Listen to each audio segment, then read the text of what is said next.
नमस्कार, जय जोहार। छत्तीसगढ़ न्यूज में आपका बहुत बहुत स्वागत है। चलिए देखते हैं आज की 25 फटाफट काम की और महत्वपूर्ण बड़ी खबरों को। पर इससे पहले आप वीडियो को कहां से देख रही हैं, कमेंट में बताना बिल्कुल ना भूलें। छत्तीसगढ़ गौ सेवा आयोग के अध्यक्ष ने ली शपथ, सीएम साय ने चारे के लिए बढ़ाई राशि।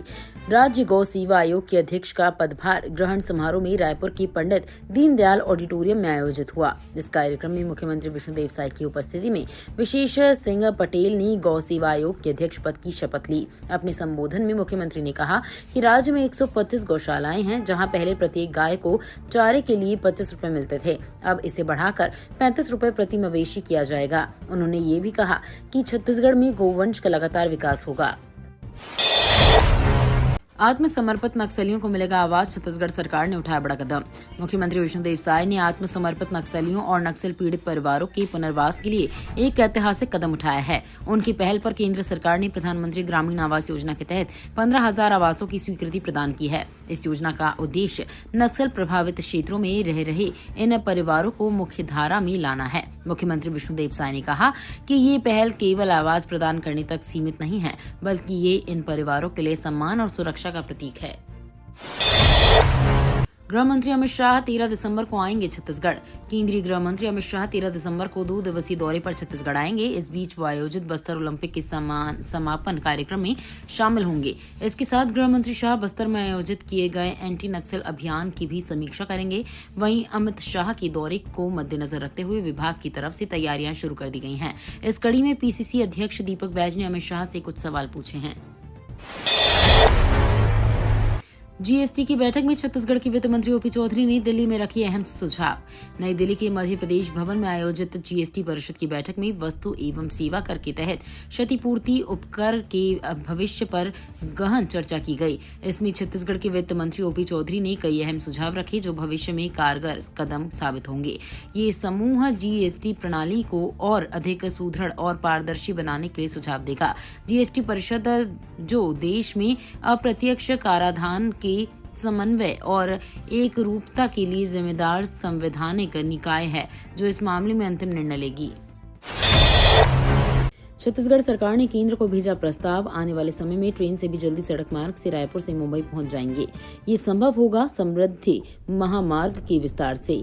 मुंबई से नागपुर के बीच 701 किलोमीटर का समृद्धि महामार्ग तैयार है। इसमें से 650 किलोमीटर पर ट्रैफिक शुरू हो चुका है। छत्तीसगढ़ के पीडब्ल्यूडी मंत्री अरुण साव ने रायपुर से नागपुर तक इस मार्ग का विस्तार करने का प्रस्ताव केंद्र को भेजा है। स्वीकृति मिलने पर करीब 325 किलोमीटर का महामार्ग बनना शुरू हो जाएगा। नगरीय निकाय चुनाव में ओबीसी को 50% आरक्षण, कैबिनेट बैठक में लगी मुहर।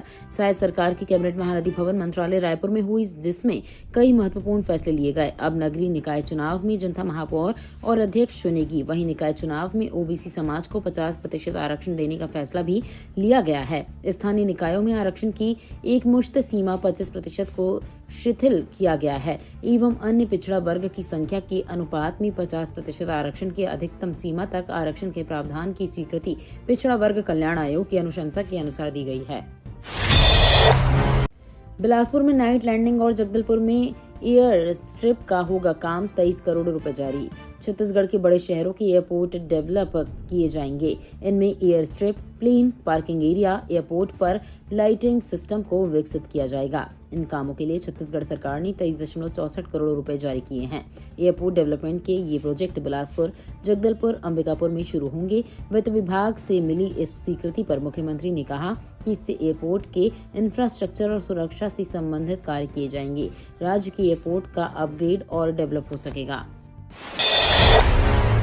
महतारी बंधन से जुड़ी महिलाओं को सरकार देगी 25,000 रुपए, नई योजना लॉन्च है। छत्तीसगढ़ में महतारी बंधन योजना का लाभ लेने वाली महिलाओं के लिए एक और अच्छी खबर है। सरकार ने महिलाओं से जुड़ी एक और नई योजना को लॉन्च कर दिया है, जिसके तहत सरकार उन्हें 25,000 रुपए देगी। इससे महिलाओं के लिए स्वरोजगार के रास्ते भी खुलेंगे। शायद सरकार ने महिलाओं को स्वरोजगार के लिए वित्त मंत्री ओपी चौधरी ने महतारी शक्ति ऋण योजना की शुरुआत की है। मंत्री ने अपने निवास कार्यालय में योजना की लॉन्चिंग की। छत्तीसगढ़ में सेना भर्ती रैली रायगढ़ में 4 से 12 दिसंबर तक होगी। छत्तीसगढ़ के सभी 33 जिलों के पुरुष अग्निवीर उम्मीदवारों के लिए सभी श्रेणियों की भर्ती का आयोजन किया जा रहा है। रैली के लिए उम्मीदवारों द्वारा पंजीकरण फरवरी मार्च में ऑनलाइन किया गया था और अप्रैल मई 2024 में ऑनलाइन सीईई का आयोजन किया गया था।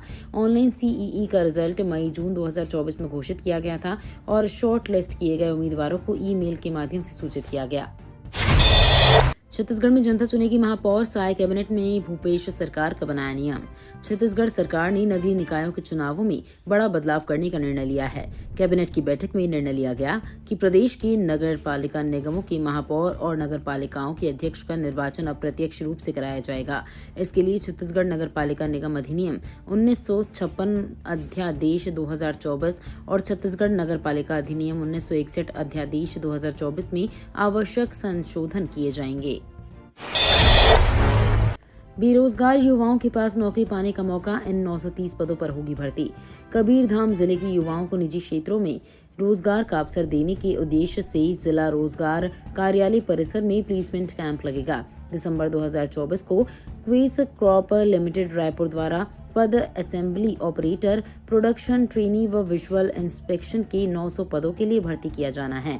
इसके लिए 12वीं कक्षा उत्तीर्ण ITI मैकेनिकल, इलेक्ट्रिकल, इलेक्ट्रॉनिक्स में डिप्लोमा, आयु सीमा 18 से 28 वर्ष, कार्यक्षेत्र अहमदाबाद, पुणे, बैंगलोर, चेन्नई निर्धारित है। नक्सल पीड़ितों को तत्काल मिलेगा पीएम आवास योजना का लाभ। जिला पंचायत सभाकक्ष में प्रधानमंत्री आवास योजना के अंतर्गत एक महत्वपूर्ण समीक्षा बैठक का आयोजन किया गया। बैठक की अध्यक्षता करते हुए जिला CEO नम्रता जैन ने पंचायतों में चल रहे निर्माण कार्यों की प्रगति की विस्तार से समीक्षा की। बैठक में CEO ने अधिकारियों को निर्देशित किया कि जो आवास अपूर्ण हैं उन्हें शीघ्र पूरा किया जाए और जो पूर्ण हो चुके हैं उनके लिए पूर्णता प्रमाण पत्र तुरंत जारी किया जाए। बिलासपुर में बनेगी सर्व सुविधा युक्त लाइब्रेरी, कैफे से लेकर गार्डन तक की सुविधा होगी। बिलासपुर में बच्चों और बुजुर्गों के लिए सर्व सुविधा युक्त 300 सीटर लाइब्रेरी बारिश के पहले बनकर तैयार हो जाएगी। लाइब्रेरी जवाली पुल के पास जिला पशु चिकित्सालय के पीछे की रिक्त जमीन पर बनाई जाएगी।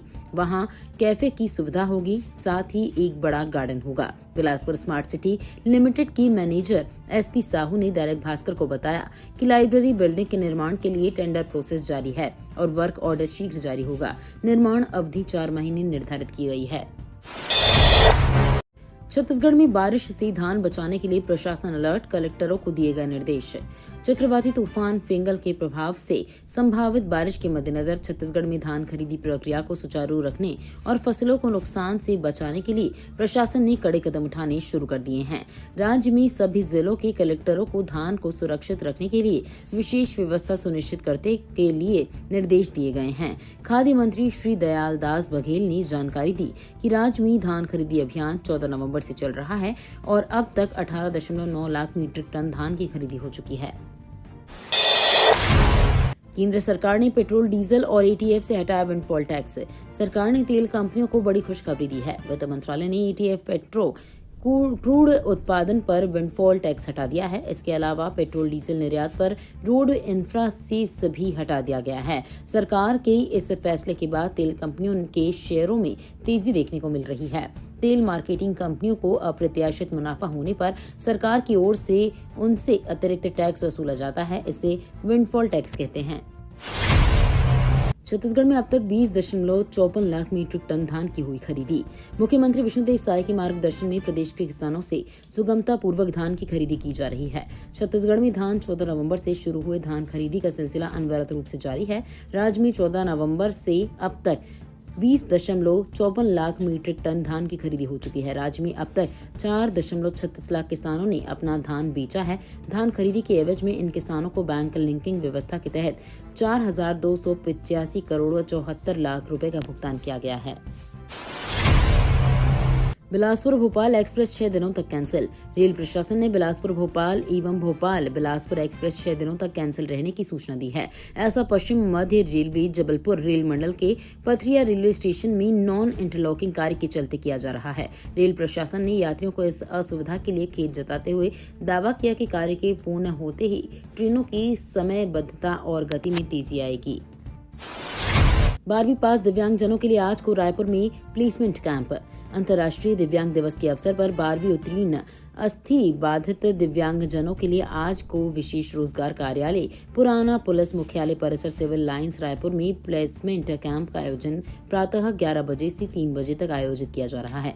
इस प्लेसमेंट कैंप में नया रायपुर में कार्यरत अंतर्राष्ट्रीय BPO company square business service limited द्वारा कस्टमर सपोर्ट एग्जीक्यूटिव के कुल 50 पदों पर भर्ती की जाएगी। छत्तीसगढ़ में साइक्लोन फेंगल का असर अगले 3 दिनों तक हो सकती है हल्की मध्यम बारिश। छत्तीसगढ़ के कई जिलों में बारिश हो रही है। इसके कारण है साइक्लोन फेंगल अगले 3 दिन इसके प्रभाव से दक्षिण हिस्से यानी बस्तर संभाग के 1-2 स्थानों पर हल्की से मध्यम बारिश हो सकती है। अगले 2 दिन छत्तीसगढ़ में न्यूनतम तापमान 2 डिग्री तक बढ़ सकता है। रायपुर सहित कई जिलों में बादल छाए हुए हैं। कई जिलों में सुबह से लेकर शाम तक रुक रुक कर बारिश होती रही, जिससे दिन का तापमान सामान्य से 60 डिग्री तक कम रहा। सरगुजा के व्यवसायी से 20 लाख की ऑनलाइन ठगी। सरगुजा का व्यवसायी 20 लाख रुपए के ऑनलाइन ठगी का शिकार हो गया। फेसबुक फ्रेंड के कहने पर व्यवसायी ने ऑनलाइन ट्रेनिंग प्लेटफॉर्म पर अकाउंट खोला। 5 बार में 20 लाख रुपए का इन्वेस्टमेंट किया। मामला कोतवाली थाना क्षेत्र का है। मिली जानकारी के मुताबिक संजय अग्रवाल को 3 बार में कुछ राशि वापस मिली, लेकिन बैंक ने ट्रांजैक्शन को साइबर फ्रॉड में रिकॉर्ड होना बताकर व्यवसायी के बैंक खातों को फ्रीज कर दिया। मेडिकल स्टोर्स पर खाद्य एवं औषधि विभाग का छापा। स्वास्थ्य मंत्री श्याम बिहारी जायसवाल के निर्देश पर नशीली दवाओं के अवैध व्यापार के खिलाफ बड़ी कार्रवाई की गई। खाद्य एवं औषधि विभाग और रायपुर पुलिस की संयुक्त 11 टीमों ने रायपुर जिले के विभिन्न इलाकों के 30 मेडिकल स्टोर्स पर छापामारी की है। इस कार्रवाई में 4 मेडिकल स्टोर्स से नारकोटिक्स दवाओं का विक्रय करना पाया गया, जिस पर विभाग द्वारा कानूनी कार्रवाई की जा रही है। आवासीय स्कूल में लगे सीसीटीवी कैमरों का विरोध, स्टूडेंट्स को हो रही परेशानी। वनांचल नारायणपुर से अजीबोगरीब मामला सामने आया है। दरअसल यहाँ के एकलव्य आवासीय विद्यालय की हालत इतनी खराब है कि छात्रों को शौचालय में रहकर पढ़ाई करनी पड़ रही है। आपको और भी हैरानी तब होगी जब ये जानेंगे कि छात्राओं के बाथरूम के पास सीसीटीवी कैमरा लगा दिया गया है। मिली जानकारी के अनुसार मामला नारायणपुर एकलव्य आवासीय विद्यालय का है, जहाँ की हालत इतनी खराब है कि छात्र अपने कमरे में नहीं बल्कि शौचालय में पढ़ने को मजबूर हैं। बिलासपुर में अवैध प्लॉटिंग पर चला निगम का बुलडोजर। बिलासपुर के कोनी वार्ड में गुड़ाकू फैक्ट्री के सामने अवैध प्लॉटिंग पर निगम ने बुलडोजर कार्रवाई की। निगम की जांच में पता चला कि भूस्वामियों के पास न तो जमीन का खसरा B1 है और न ही उन्होंने किसी भी प्रकार की अनुमति ली है। बिना डायवर्जन और अवैध प्लॉट काट कर बेचने की शिकायत मिलने पर निगम ने अवैध प्लॉटिंग के लिए बनाई गई बाउंड्री ढहा दी और कच्ची सड़क को उखाड़ दिया। राइस मिलर्स की लंबित मांगों पर सहमति, खरीदी केंद्रों से अब जल्द होगा धान का उठाव। छत्तीसगढ़ में धान खरीदी केंद्रों से उठाव नहीं होने से किसानों को धान बेचने में परेशानी होने लगी थी। सीएम साय की पहल पर किसानों की इस समस्या का समाधान हो गया है। शासन स्तर पर लघु उद्योग भारती एवं भारतीय किसान संघ के साथ राइस मिल एसोसिएशन के पदाधिकारियों की बैठक हुई। बैठक के बाद राइस मिलर्स ने धान का नियमित रूप से उठाव करने और कस्टम मिलिंग जारी रखने का निर्णय लिया है। शासन द्वारा मिलर्स के बीते वर्षों के बकाया राशि का जल्द ही भुगतान के आश्वासन के साथ ही उनकी अन्य मांगों का हल निकाला गया। ममता ने बांग्लादेश में UN शांति मिशन तैनात करने और संसद में केंद्र सरकार के बयान की मांग की। बांग्लादेश की वर्तमान स्थिति से चिंतित पश्चिम बंगाल की मुख्यमंत्री ममता बनर्जी ने केंद्र से पड़ोसी देश में शांति मिशन तैनात करने के लिए संयुक्त राष्ट्र से संपर्क करने और प्रधानमंत्री नरेंद्र मोदी से वहां से सताए गए भारतीयों को वापस लाने के लिए हस्तक्षेप करने की अपील की। बनर्जी ने ये भी मांग की कि विदेश मंत्री को बांग्लादेश की वर्तमान स्थिति पर भारत के रुख से संसद को अवगत कराना चाहिए। उन्होंने कहा कि अगर प्रधानमंत्री मोदी खुद ये काम करने के लिए उपलब्ध नहीं होते हैं तो विदेश मंत्री का बयान वर्तमान शीतकालीन सत्र के दौरान आना चाहिए। ये तो थी आज की बड़ी खबरें। अगर आपको न्यूज़ पसंद आई हो तो वीडियो को लाइक और शेयर करना बिल्कुल ना भूलें। धन्यवाद।